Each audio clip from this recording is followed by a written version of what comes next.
Dear students, पिछले lecture के अंदर हमने पढ़ा था general trend in acidic strength along a period and along A group. उसके हमने डिफरेंट फैक्टर जो है डिस्कस किए थे, लेकिन मैंने आपको बताया था नेक्स्ट लेक्चर के अंदर मैं आपको यही डिफरेंस जो है एसिडिक कैरेक्टर के अंदर अलोंग ए पीरियड या अलोंग ए ग्रुप वाला जो आया था, हमारा जो ऑर्डर था HF less than HCl less than HBr less than HI, इसको हम एक्सप्लेन करेंगे बोन फैजान हैबर साइकिल के द्वारा।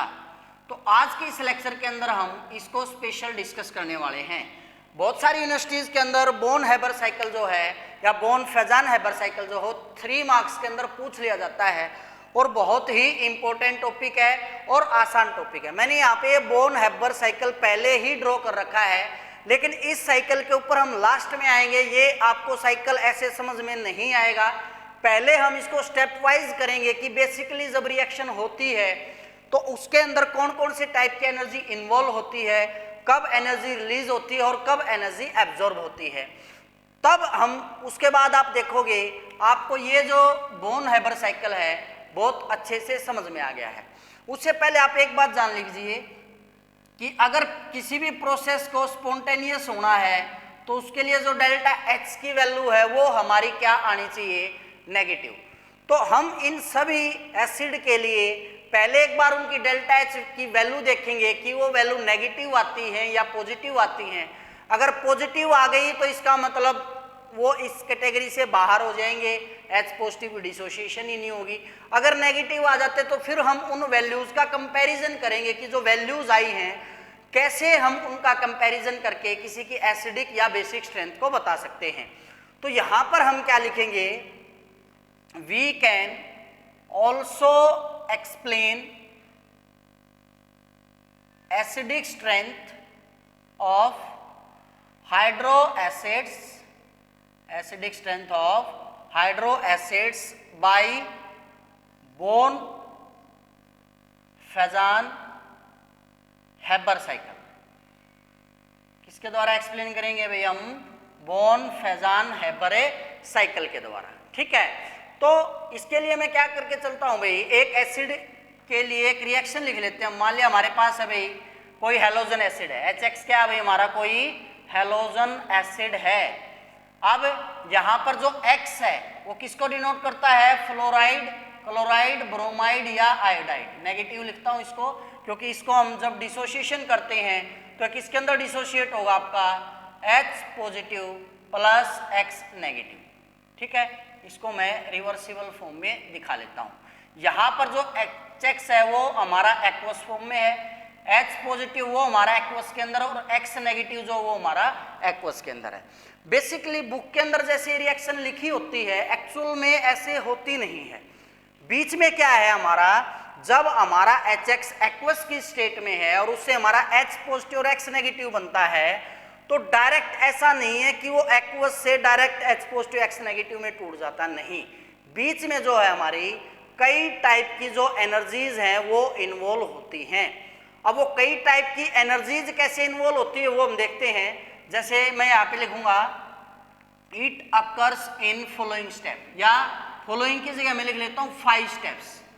बेसिकली जहां पर HX एक्वस से जो H पॉजिटिव एक्वस और X नेगेटिव एक्वस बना है उसके अंदर हमारे 5 स्टेप्स जो है वो इन्वॉल्व हैं। सबसे फर्स्ट स्टेप जो होता है हमारा डिहाइड्रेशन, मतलब जो हमारा ये एक्वस स्टेट में है वो क्या होगा, डिहाइड्रेट होगा।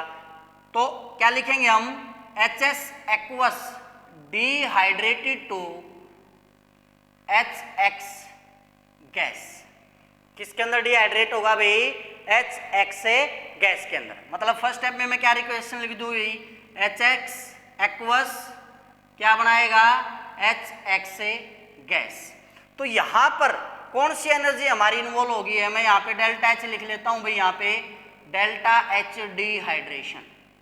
कौन सी एनर्जी इन्वॉल्व होगी है भाई, डेल्टा H डिहाइड्रेशन। मतलब अगर हमें डिहाइड्रेशन करवाना है तो एनर्जी सप्लाई करनी पड़ेगी हमें, यानी कि यहाँ पर जो डेल्टा H की वैल्यू आएगी इसके लिए वो क्या आएगी, पॉजिटिव आएगी। क्लियर है। अब हमारे पास HS एक्वस था, HS एक्वस से क्या बन चुका हमारा, HX गैस बन चुका है। अब क्या आ जाता है हमारा सेकंड स्टेप, जिसके अंदर क्या होगी हमारी डिसोसिएशन होगी। मतलब जो HX गैस हमारा बना है वो अब डिसोसिएट होगा, ठीक है। तो क्या लिखेंगे हमें, HX gas dissociate into H positive and X negative. कैसा भाई, गैसियस। तो क्या होगा HX गैसियस, किसमें टूटेगा, H positive gaseous plus X negative gaseous. तो यहां पर जो डेल्टा H है मैं उसको क्या मान लेता हूं, D मान लेता हूं। D मतलब यहां पर हम इसको डिसोसिएशन बोल लेते हैं। तो इसके लिए भी एनर्जी देनी पड़ती है, इसके लिए भी जो वैल्यू है वो हमारी क्या होती है, पॉजिटिव होती है। ये बात आपको साथ के साथ याद रखनी है भाई, पॉजिटिव है या नेगेटिव है। अब थर्ड स्टेप क्या होगा भाई हमारा, फर्स्ट स्टेप में एक्वस से गैसियस बना, सेकंड स्टेप में गैसियस ने डिसोसिएट होकर के H पॉजिटिव और X नेगेटिव बना दिया, डेल्टा H हमारा क्या आ गया, D। अब जो H पॉजिटिव गैसियस है इसका कन्वर्जन होगा किसके अंदर है, अभी पॉजिटिव मत लिखो भाई, हम इसको तोड़ रहे हैं सिंपल H और X के अंदर, ठीक है। अब कन्वर्जन होगा H गैसियस का किसके अंदर है, H पॉजिटिव के अंदर। कैसे, थर्ड स्टेप में क्या होगा हमारा कन्वर्जन, यानी हमें इसको एनर्जी देनी पड़ेगी, आयनाइजेशन एंथैल्पी बोलते हैं हम इसको। तो H जो है गैसियस से क्या बनाएगा, H पॉजिटिव गैसियस, यहां पर हमने इसको क्या दी है, आयनाइजेशन एंथैल्पी। तो डेल्टा H जो है एनर्जी सप्लाई करनी पड़ी हमें, इसके लिए जो वैल्यू आएगी वो क्या होगी हमारी, पॉजिटिव होगी। क्लियर है। तो जो H गैसियस था वो किस में कन्वर्ट होगा, H पॉजिटिव गैसियस के अंदर, और डेल्टा H क्या होगा हमारा, आयनाइजेशन एंथैल्पी। 1 नहीं लिखते इसको हम, सिंपली आयनाइजेशन एंथैल्पी नहीं लिख सकते हैं। तो डेल्टा H हमारा क्या हो गया, IE। अब फोर्थ भाई यहाँ पे क्या बना था हमारा X, ये भी तो गैसियस है, गैसियस हैलोजन अब किस में कन्वर्ट होगा, हैलाइड के अंदर। तो क्या लिखेंगे, conversion of gaseous halogen to halide. अब आपने पता है भाई X जब कोई इलेक्ट्रॉन एक्सेप्ट करेगा, ये जो इलेक्ट्रॉन यहां से रिलीज होकर के H से H पॉजिटिव बना, यहाँ पे इलेक्ट्रॉन रिलीज हुआ है, इसको ये X एक्सेप्ट करेगा और certain amount of energy release करेगा, EA इलेक्ट्रॉन एफिनिटी, और क्या बनाएगा, X नेगेटिव गैसियस स्टेट में। ये फर्स्ट स्टेप हमारा ऐसा है जिसमें डेल्टा H जो है EA उसकी वैल्यू क्या आएगी, नेगेटिव। क्यों भाई, इलेक्ट्रॉन एफिनिटी क्या होता है, जब कोई न्यूट्रल एटम किसी इलेक्ट्रॉन को एक्सेप्ट करता है तो उस दौरान जो एनर्जी रिलीज होती है उसकी बात करें हम। तो यहां पर जो इलेक्ट्रॉन एफिनिटी है वो इस केस में क्या आ जाती है, नेगेटिव आ जाती है। अब देखिए थर्ड स्टेप में क्या बन गया हमारा, H positive gaseous, fourth step में क्या बन गया हमारा, X नेगेटिव गैसियस। अब ये कंबाइन होंगे, इसको हमने गैसियस से दोबारा किस फॉर्म में लेके आना है, एक्वस फॉर्म में लेके आना है। कहां पे थी भाई, एक्वस में। तो इसको हमें क्या देनी पड़ेगी, अब दोबारा से हीट ऑफ हाइड्रेशन देनी पड़ेगी। तो फिफ्थ जो स्टेप होगा, फिफ्थ स्टेप के अंदर हम क्या लिख सकते हैं भाई, gaseous H positive and X negative are hydrated. उसको हम क्या करेंगे भाई, हाइड्रेट कर देंगे। तो H पॉजिटिव गैसियस ये वाला प्लस X नेगेटिव गैसियस, तो यहां पे क्या हो जाएगी, हाइड्रेशन। तो क्या बना देगा ये, HS एक्वस। तो यहां पे भी जो डेल्टा H है वो कौन सी एंथैल्पी होगी हमारी, एंथैल्पी ऑफ ए हाइड्रेशन, ठीक है। तो अब यहां से जो भी स्ट्रेंथ है इसकी हम निकालेंगे। तो जितनी भी एनर्जीज हमारी आई है, फर्स्ट स्टेप में डिहाइड्रेशन, सेकंड स्टेप में डिसोसिएशन, थर्ड स्टेप में आयनाइजेशन एंथैल्पी, फोर्थ स्टेप में इलेक्ट्रॉन एफिनिटी, और फिफ्थ स्टेप में हाइड्रेशन एंथैल्पी। इन सब का जब हम जोड़ करेंगे तो वो वैल्यू हमारी क्या आनी चाहिए, नेगेटिव आनी चाहिए। और जिसकी जितनी ज्यादा नेगेटिव में वैल्यू आएगी उतना ही स्ट्रॉन्ग वो क्या हो जाएगा, एसिड हो जाएगा। अब इस साइकिल को आप यहां पर देखिए एज इट इज। HX किस में टूटा था हमारा, H पॉजिटिव X नेगेटिव। देखिए HX एक्वस है, delta H acidic strength, H positive X negative, दोनों एक्वस हैं। फर्स्ट स्टेप में हमने क्या किया, डेल्टा H डिहाइड्रेशन हुआ HX का, तो क्या बना, HX गैसियस बना।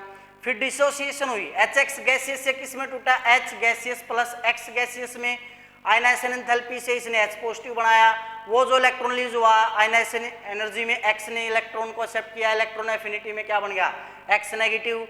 यहाँ से H पॉजिटिव बन गया, यहाँ से X नेगेटिव बन गया, तो ये बन गया H पॉजिटिव X नेगेटिव। यहाँ पर हमने इसको डेल्टा H हाइड्रेशन दी दोनों को, तो गैसेस से क्या बन गया, दोबारा एक्वस बन गया। तो यहाँ पर जो पहली तीन एनर्जी हैं कौन कौन सी, डिहाइड्रेशन, डिसोसिएशन और आयनाइजेशन, ये जो तीनों एनर्जीज है ये हमारी क्या है, पॉजिटिव। और ये जो दो एनर्जी है इलेक्ट्रॉन एफिनिटी और हाइड्रेशन, ये दोनों वैल्यूज क्या है, नेगेटिव। तो इनका सम जो आएगा, अगर नेगेटिव आता है तो मतलब वह जब एसिड बिहेव करेगा, और नहीं आता है तो मतलब रिएक्शन स्पॉन्टेनियस नहीं होगी, फिजिबल नहीं होगी। तो जब देखा गया इन चारों के लिए, मतलब शुरुआत में रखा गया HF को, फिर HCl को, फिर HBr को, और फिर HI को। तो जब इन सब के लिए वैल्यूज देखी गई, डेल्टा H निकाला गया। कैसे निकाला गया भाई, delta H dehydration plus dissociation plus ionisation enthalpy plus electron affinity plus delta H hydration, delta H hydration. तो मैंने बताया ये जो तीन वैल्यूज हैं ये पॉजिटिव और ये दो वैल्यूज है नेगेटिव। तो इनके अंदर जितनी ज्यादा क्या होगी, नेगेटिव वैल्यू होगी डेल्टा H की, उतनी ज्यादा फिजिबिलिटी होगी रिएक्शन की।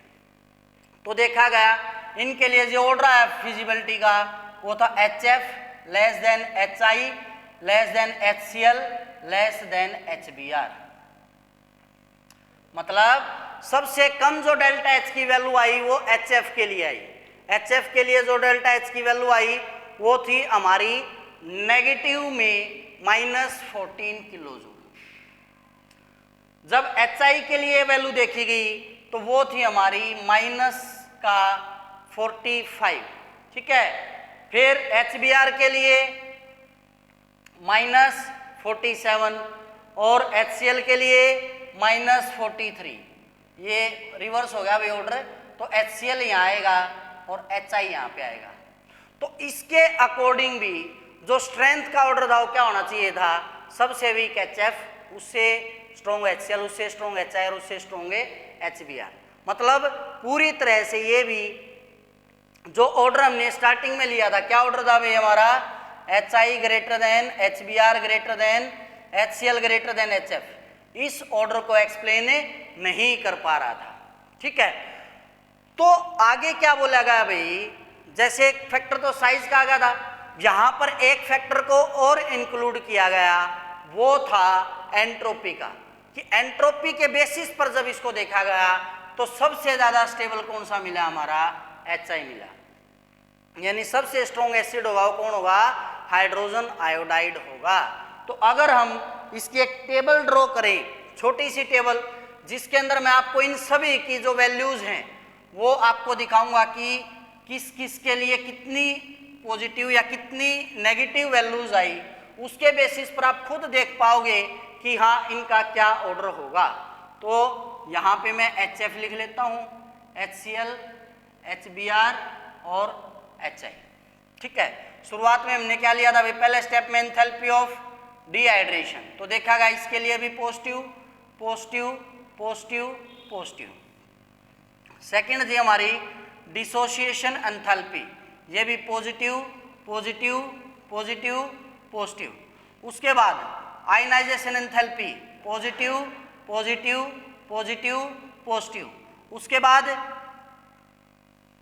Electron affinity, negative negative negative negative. और delta H of hydration, enthalpy of hydration, negative negative negative negative. अब बुक में इनकी वैल्यूज दी गई हैं, वैल्यूज आपको याद रखने की जरूरत नहीं है, बस आपको याद रखना है किसकी डेल्टा H वैल्यू ग्रेटर है और किसकी लोअर है। तो यहाँ पर एक बात तो स्पष्ट है इन तीन की जो डेल्टा एच वैल्यू है वो सब की क्या है, प्लस है, और ये जो दो है सब के लिए क्या है, माइनस है। तो जब नेट रिजल्ट देखा गया तो HF के केस में एनर्जी कितनी मिली, -14, HCl में -43, उस केस में -47 और फिर माइनस का 45। तो क्या होगा, HF लेस देन, किससे लेस होगा, HCl less than HI less than HBr। इसके अकॉर्डिंग भी हमारा जो है ये ऑर्डर आना चाहिए था। तो यहाँ पे क्या लिखेंगे, as delta H value for halogen acids are negative, इन सब के लिए जो डेल्टा H वैल्यू हो क्या आई है भाई, हमारी नेगेटिव आई है, which show that all of them can easily ionise, सारे के सारे आसानी से क्या हो सकते हैं भाई, आयन फॉर्म में जा सकते हैं, and hence behave as acid. तो एक बात तो स्पष्ट होगी इन वैल्यूज से भाई कि ये सारे के सारे किसकी तरह बिहेव करेंगे, एसिड्स की तरह। लेकिन इनमें एक बात भी देखी हमने, बट HF की जो वैल्यू है डेल्टा HF की सबसे कम है, तो क्या लिखेंगे, but value of HF is small than other acid, दूसरे एसिड्स के कंपैरिजन में इसकी वैल्यू कम है, hence HF is the weakest acid. HF क्या है हमारा सबसे वीक एसिड है, आ जाएगा समझ में। उसके बाद भाई जो सीक्वेंस है इंक्रीजिंग स्ट्रेंथ का वो क्या होना चाहिए, HF less than HI less than HCl less than HBr। लेकिन इसको but this can be explained by discussing entropy, when entropy is also considered then correct order is, क्या ऑर्डर हो जाता है हमारा, HF greater than HCl greater than HBr greater than HI। तो यहां से हम दो बातें कंक्लूड कर सकते हैं, hence we can conclude, number एक value, lower acidic strength of acid is in comparison to HCl, HBr and HI is due to higher bond dissociation enthalpy। दूसरा फैक्टर क्या आता है, with decrease in bond dissociation enthalpy H positive easily released and hence acidic character increases। Clear है। तो इस तरह से हम बोरन हैबर साइकिल के द्वारा इस ऑर्डर को एक्सप्लेन कर पाए। अगर आपको वीडियोस अच्छी लग रही हैं तो कमेंट करें, कमेंट करके ज़रूर बताएं। अगर आपको कोई पार्ट अच्छे से ना समझ में आया है कोशिश करेंगे उसको हम रिजोल्व करने की। अगर आपने चैनल को सब्सक्राइब नहीं किया तो कर ले, ताकि आगे आने वाली वीडियोस की नोटिफिकेशन आपको मिलती रहे। आज के लेक्चर के अंदर इतना ही, थैंक यू।